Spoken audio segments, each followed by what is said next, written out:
Magkano ang ibabayad mo para makita ang hinaharap? Higit sa lahat, kung nakita mo ng hinaharap, sasamantalihin mo ba ang pagkakataon? O magiging isang nasayang na pagkakataon? Mga stocks na dapat sana binenta mo, isang lupa na dapat pala binili mo, ang pagkakataong pinalagpas mo. Ilan pang pagkakataon ang darating sa buhay mo? Maaari, ito na ang huli. Kaya makinig kang mabuti. Once every 10 years merong dumarating na talagang nagmamarka sa atin. Noong 70s lumabas ang VCRs. Noong 80s naman sumikat ang mga personal computer. Dekada 90 na uso ang internet. Ang mga taong sumabay sa kalakasan ng personal computers noong 80s, naging mga milyonaryo.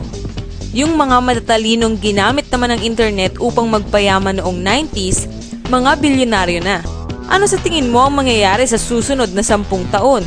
Sa best-selling books na The Next Trillion and Wellness Revolution ng kilalang economist na si Paul Zane Pilzer, sinabi niya na sa dekadang ito, may additional $1 trillion every year ang magagastos ng US sa industriya ng kalusugan o wellness industry.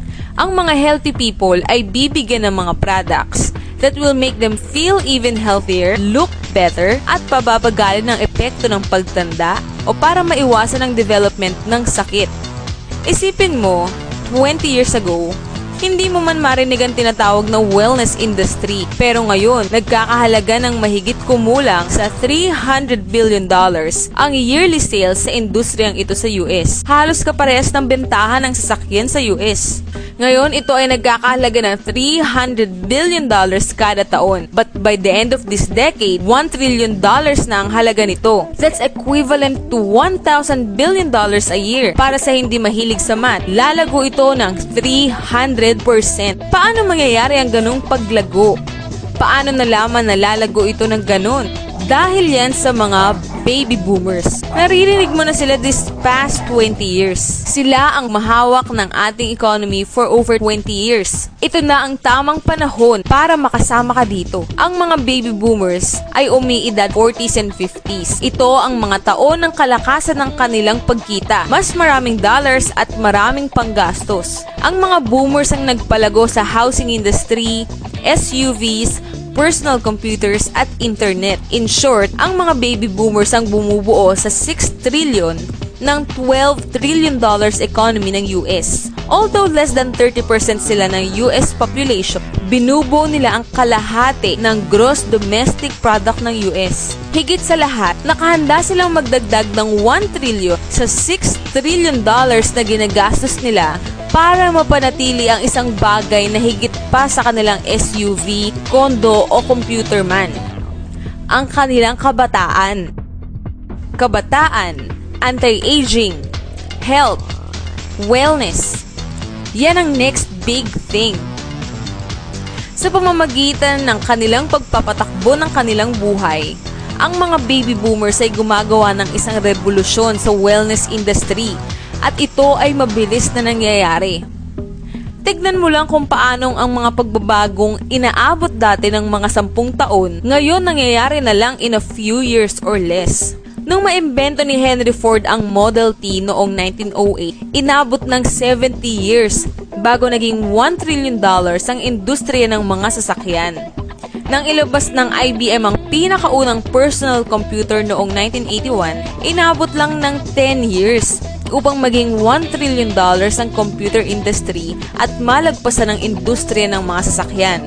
Ngayon, lalagpasan pa ng wellness industry ang $1 trillion sa susunod lamang na 5 taon. $1 trillion.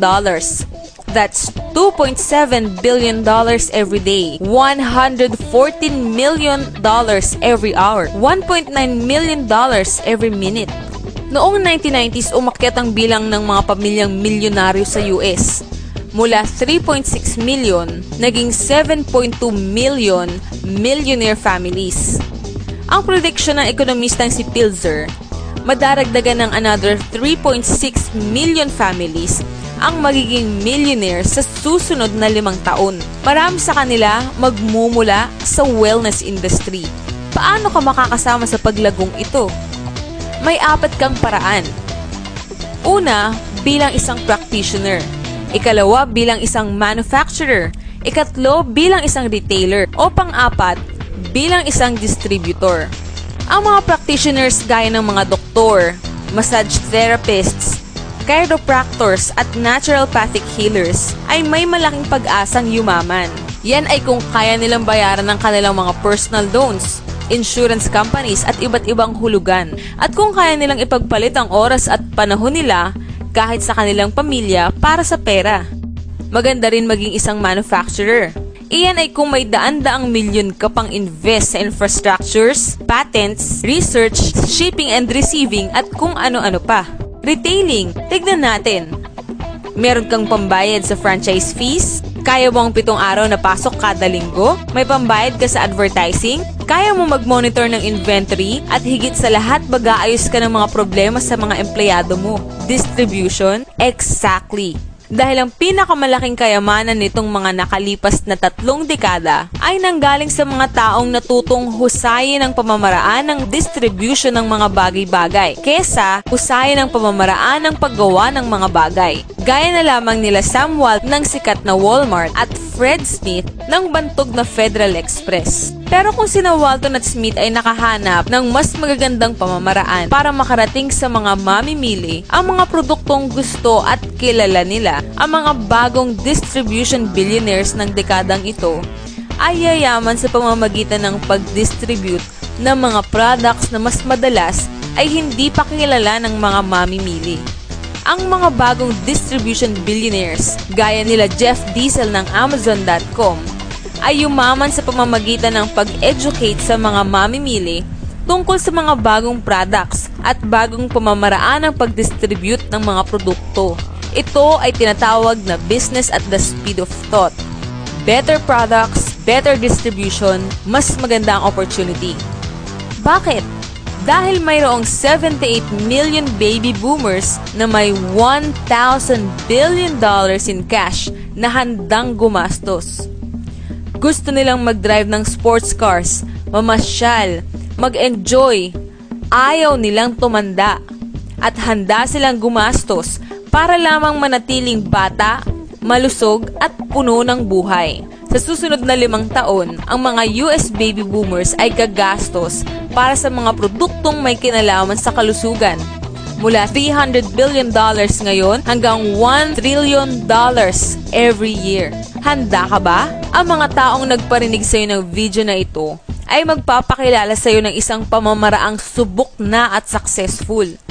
Isang pagkakakitaang pwede mong gawing part-time sa bahay na walang involved na malaking investment, walang mga empleyado, at walang sakit ng ulo, hindi gaya ng traditional na negosyo. Isang negosyo na sa iyong spare time, pwede kang kumita mula ilang daang piso hanggang 100,000 piso kada buwan. At dahil isang negosyong pwedeng gawin sa bahay, madaragdagan ka ng kita dahil sa mga matitipid mo sa tax. Imagine 1980 ngayon, 25-year-old pa lang si Bill Gates at naghahanap siya ng mga taong makakasama niya sa kanyang bagong itatayong kumpanya. Inaakala niyang magiging isang malaking negosyo ang personal computers. Ikaw, ano naman ang gagawin mo sa panahon ngayon? Tandaan, si Sam Walton ay nagsimula ng Walmart noong siya ay 44 years old. By age 61, siya ng pinakamayamang tao sa mundo. Ikaw, anong excuse mo? One thing is for sure, kung napanood mo ang video na ito at kung nakinig ka, hindi mo pwedeng sabihin na hindi mo ito nalaman. Kapag ang mga anak mo at mga apo mo nagtanong tungkol sa mga naging mayaman noong early 21st century, anong sasabihin mo sa kanila? Are you going to explain kung paanong sinamantala mo ang pagkakataon kaya't umasenso ka? O lagi ka nalang magdadahilan sa kanila kung bakit mahirap ang buhay ninyo? Ang mga impormasyon dito ay tunay. Ang timing ay tunay. Ilang pagkakataon pa ang darating sa iyo. Ano man ang gagawin mo, huwag na huwag mong palalagpasin ang isang ito.